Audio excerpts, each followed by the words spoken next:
Welcome to the third grade curriculum preview for the second 6 weeks. Let's take a look at the reading expectations for Unit 2. Where you want kids to be is in a text level N for satisfactory. Pushing them on to level O would be a strong skill, and if you have those students that are in level M, that's a limited skill, and those students would need to have intervention and constant each day guided reading group with you. By the end of the 6 weeks units, students are expected to be reading independently for greater than 20 minutes at a time and need to address what I mean by independent reading. So we have 300 minutes of independent reading, 300 minutes of guided reading. This 6 weeks they're going to master making inferences about the text and using textual evidence to support understanding. This is big on STARS. What we always just really miss the mark on is really having our kids understanding what making inferences is, and then finding the text evidence to support what they know. So your 3 kinds of thinking and great lessons on inferences going to give us a strong foundation. And then the last, reading independently with comprehension and fluency. In our new planning documents, we have the focus lesson, and you know that they look like this. They're in the yearly contents. We also hope you're using our unit planners where they go in and they are planning each 6 weeks. And then here are your Unit 2s that the guided reading or the focus lessons that you need to be looking at. So you see with the comprehension toolkit, the infer meaning book is going to be extremely important to teaching inference this 6 weeks. So I hope that you're using the word study, the English word study, because it is amazing. Week 7, you're going to do in a snack sight words, and these are words that are nouns that they have in their everyday language that they really need to understand what they are. And what you're going to teach is that sometimes you cannot, when you're doing a sight words, you can't hear the sound, so you have to commit it to a heart memory about these type of words. What is it that you have to, the A and the U, just have to commit that to your memory. Also in this week, you're going to be reviewing grades 1 and 2 homophones. So maybe make sure that those homophones are secure. Our 2s and 2s, most definitely, is one that is really one that we see in our writing all the time that they don't hold on to. So holding them accountable for those homophones and knowing the difference with which each one means. Week 8, we have complex contractions. In grade 2, they studied simple contractions, so you might want to review those. That's in the document, and then go on to talk about what complex contractions are. So that's what we gave. Week 9 and 10 is one of the biggest things about spelling. When they get to 5th grade, they still don't know the doubling rule. We see it in their writing at all times, and so this concept and this rule is extremely important that you spend an enormous amount of time on to helping them understand the rule. That's what the spelling program is all about, is helping kids understand the rules and then how to apply those to words. So weeks 9 and 10, you're going to spend a long time on making sure that they understand that consonant doubling rule. Week 11 and 12 is you're going back to the 6 most common syllable types, looking at what suffix rules apply to that. So I hope you're using your word study. One of the great features about the word study, at the end of each of the 6 weeks units, you have a grammar alert that addresses the conventions that are in your standards for this 6 weeks. So let's take a look at the common and proper nouns, singular and plural nouns, and then coordinating conjunctions. So with each of these, you can see that in this document it gives you ideas and activities, learning activities that you're going to do with your students to really secure those grammar skills, those conventions that are in your standards. One of the things we added new is the academic vocabulary. It's in the content connections. We now have the document that shows English and have the translations for the SLR folks. So you want to include those words within your study of knowing what those words are. Each 6 weeks you are to study 10 to 12 vocabulary words selected from the great books that you're reading. Each week identify a minimum of 1 to 2 words to develop into depth. Okay, and so that whole lesson of building vocabulary through literature is where you're going to find out how do you really choose good vocabulary that's essential. Another thing with your word work is teaching cursive. We have tried to give you a great resource in teaching cursive that's in the new Norma Jackson resources. So this 6 weeks you're going to teach 12 lowercase and uppercase cursive letters. They're expected to write these letters individually and join in words with correct formation, proportion, and slant. And then take a look at the year at a glance. So this is for the first 6 weeks. The first 6 weeks, these are the sets of cursive letters that you were supposed to secure. Next, the second 6 weeks, here is the list. In this document are lots of great resources for you to go to and help with, but also at the very end we have a rubric that helps you to get a grade. So you might want to look at that document and use the rubric to assign a grade for handwriting. Now it's that time where you should really have your reading workshop, the learning environment, the literate classroom just up and running. You've got a couple of workstations or activities that you're using during that independent time that you have secured. So let's talk about, we've already talked about word study. That is completely different. You're going to be studying the things we just talked about in about 10 to 15 minutes each day, practicing those. And then you're going into your reading workshop time, where there is a focus lesson that you come together and you are teaching a reading skill. You're modeling using a gradual release of responsibility. And then you will now begin your guided reading groups.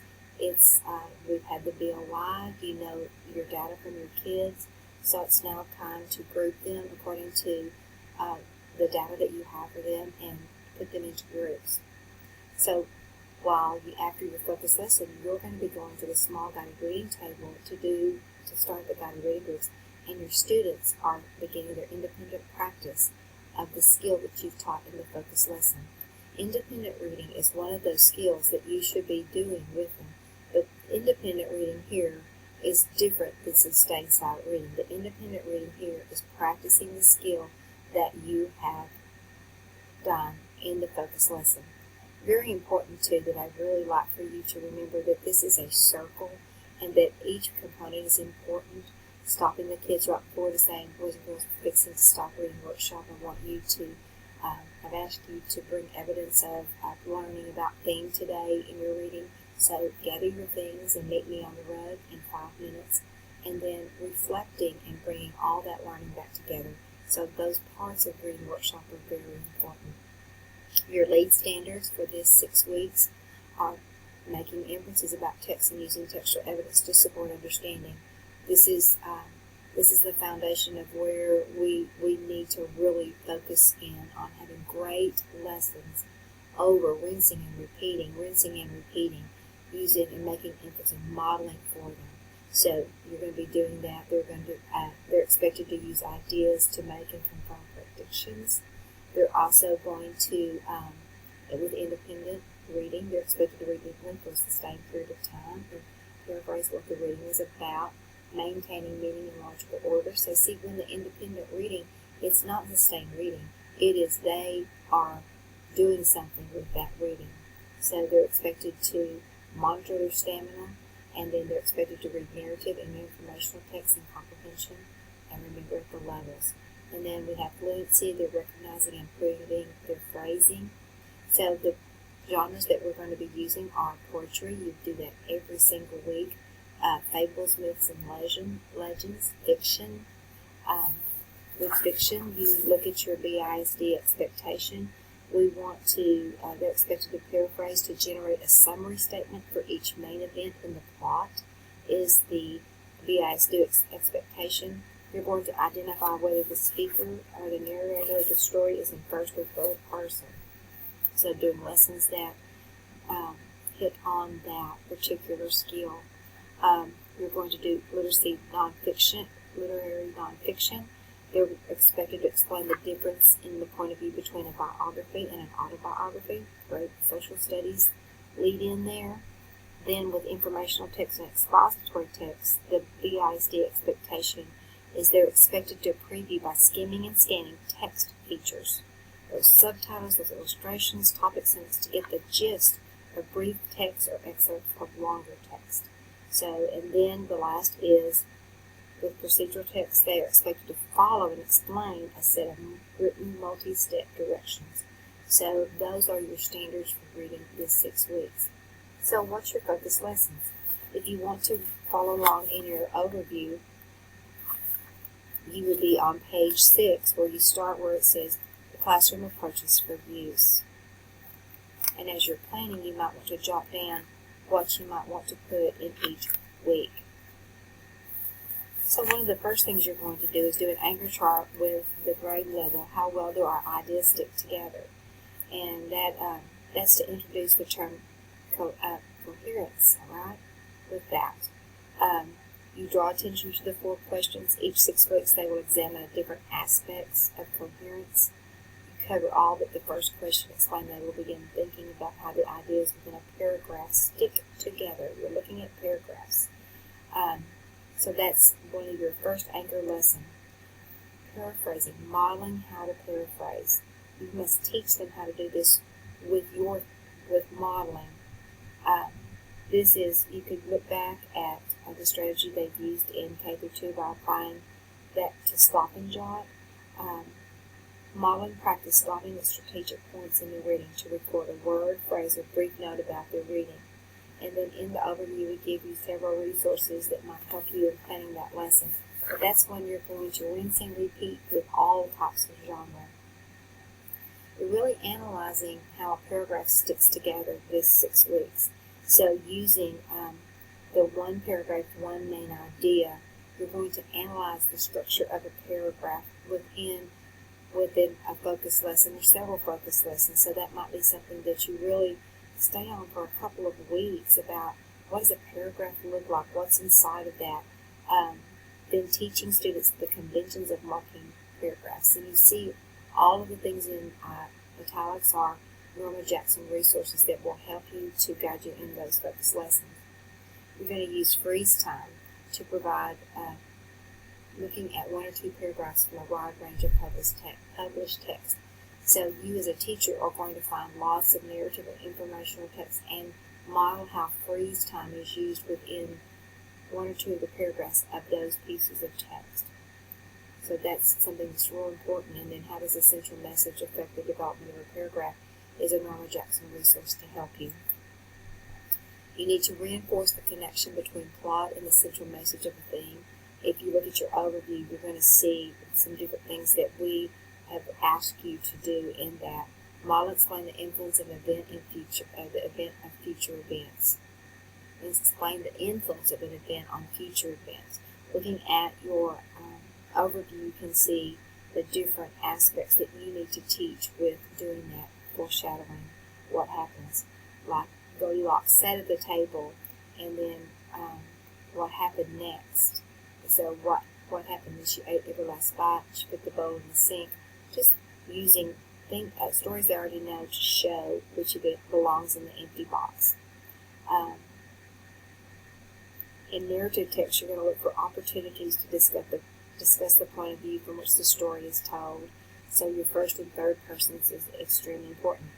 You need to do a lot of close reading of all the genres, doing thinking, the 3 types of thinking and close reading. And remember, your tips for close reading has that plan of how you plan that particular lesson. You need to do that at least once a week, a close read at least once or twice a week. The comprehension toolkit, the inference book, is one of your best resources. Lessons 10 and 11 are inferring with text clues, so you would do those lessons and then rinse and repeat with other genres. Then lesson 14 and 15 are about reading and wrapping your mind around big ideas. Then also lesson 13 is about cracking open the features, the text features. So that's a real important lesson to do this 6 weeks. So those are your focus lessons that you might want to do. And so let's talk a little bit about independent reading. When you go into reading workshop, you have your focus lesson, you teach that skill.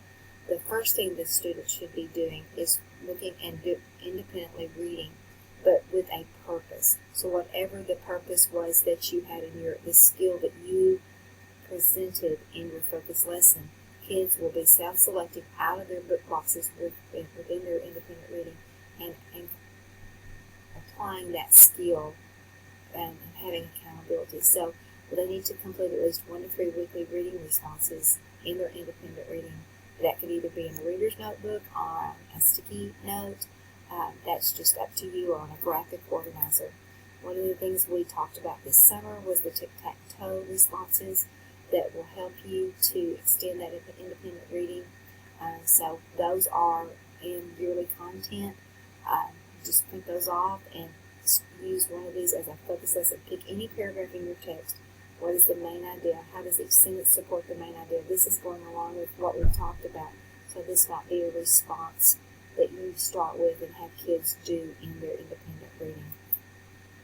So looking at it, I want to show you that they do have a rubric for the literary responses at the end of the tic-tac-toe.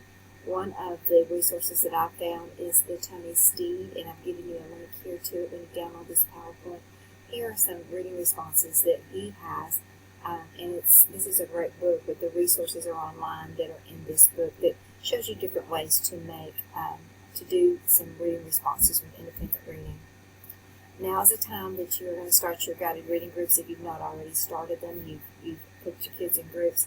This is when you need to pull out that next step in guided reading, because you'll know whether they're transitional, fluent, and you'll, if they're in the transitional, you'll be looking at that chapter, and that's in pages 144 through 177, and then the next chapter is like the fluent.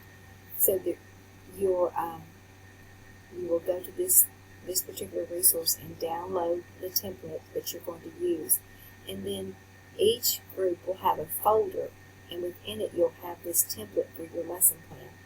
What's great about the guided reading book is that Jan takes you through, and as you decide on what book you're going to do and you get what you're going to say, then it says the teaching points. You choose 1 or 2 each day. So you don't choose all of these. But in the book, if you choose one of these, you go to, and within these pages, and it'll explain what does this look like if you were to do it with students. So it's just like a teaching guide, and it is a teaching guide to how you are doing those components. Remember that before, during, and after parts of the guided reading thing. Now, let's talk about the continuum. If you came to the 2-day conference, we talked a lot about that resource and about how you use it. So let's just say that your students are you have one group, and they are at a level N. And so you get the continuum, and you go to the very last tab, which shows, and go to the end, and look at what are the characteristics of an N book, and then what are the skills that I need to teach to secure so that student can move on to the O, to the next level. So those are 2 great resources helping you in your guided reading, is that Jan Richardson book and the Continuum Learning, Literacy Learning. Ask your academic coach to help you on this, or call me and I'll come out and help you with this. But this is your guide to guided reading. Also, once you have that you've got those templates, you've got 2 valuable resources at your fingertips. You have your level library that's in your school. So if you know that students are on our level N, you're going to take and look in the book room, and you're going to find the level N books and say, okay, with this, I want to teach these particular skills. What books do I need to get? Check out those books, put those in those folders to use, and prepare those lessons using those books. Another resource you're having is Reading A to Z. The level of books, you go to the level that the kids are, and underneath are a plethora of things for you to print. And so these 2 valuable resources are going to give you the resources you need to read each day with your students. RAS Kids is for every student. Every student will have a RAS Kids account. Your academic coaches will be showing you how to level the kids in there. So what that does is this is a great workstation or literacy activity that you're going to do during reading workshop, where kids are it works on the iPad and on the computer. And what it is, once you level the kids with their independent and with their reading level, then RAS kids will assign them certain levels of books on their level for them to listen to read, and then to do quizzes and different activities. And then you as a teacher will be able to see how they are doing with that. So those are some great resources to really help you during that reading workshop time to really be successful with moving kids. So now let's talk about writing. So your writing skills, we want them to be at a strong 7. And remember how important it is for you to write every single day for those 4th grade teachers. So by the end of the 6 weeks, they need to be writing independently for greater than 20 minutes at a time. They need to be planning, producing first draft writing. They need to have 4 independent written paragraphs that develop a specific main idea to support an informational topic, greater than 1 first draft of informational text. They need to be able to spell those Unit 1 and 2 spelling concepts, sight words, and homophones designated for 3rd graders. So you've already had 6 weeks. Hold them accountable for those words that you've had in spelling. Make sure they could use their spelling dictionary, which is in the Norma Jackson resources. These words should be on your word wall. Hold them accountable in their writing to spell those words correctly. Use the stop routine to proofread for clarity and accuracy in all their first draft writing. We want them using the writer's notebook to record their learning, to set goals as a writer, and to use as a reference tool with them as they're writing during the independent time. Your writing workshop should be put all together. Your focus lesson, independent writing. Remember, they're writing for more than you want them writing that independently, and as they are doing that, you are individually confident, walking, stopping, and noticing future focus lessons and SMART notes. If you look on your overview on page 8, you're going to see what it is that you are looking for as you independently walk around and monitor and conference. There is an explicit list of the things that you need to be making sure they're in place. So that would not be on your clipboard, but you're looking for those things and you're making notes. And be sure to have that reflection to celebrate what the kids are doing and helping them to improve in the class. The focus lessons for writing are to introduce freeze time. And you need to introduce the freeze time and doing the pictures and emotions and the songs with it. This is one piece that I would ask you to please take, download, read it several times. Now you don't have to say every word, but you will see the valuable resource that document is for you. We're going to introduce it, and then you're going to rinse and repeat, model and practice using freeze time all throughout the second 6 weeks. After the students gain knowledge of freeze time, then you're going to do the upper chart. How do you interact with it? Just read the overview. It kind of gives you the scaffolding for that lesson which you need to secure.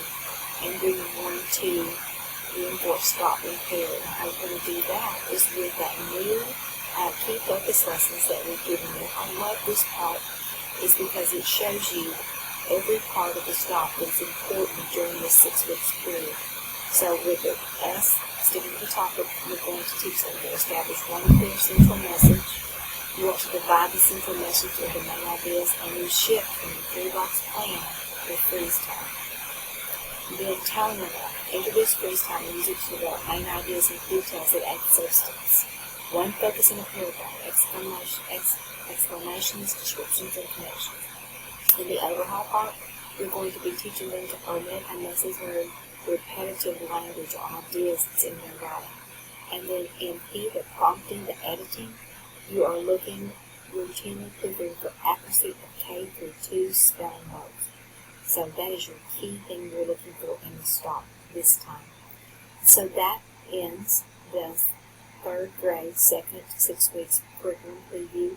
If you have any problems and you're going to look at this and discuss some things about what you saw that you like in the discussion following this video. If you need help with anything, please contact your academic coach or myself for further instructions. Thank you and have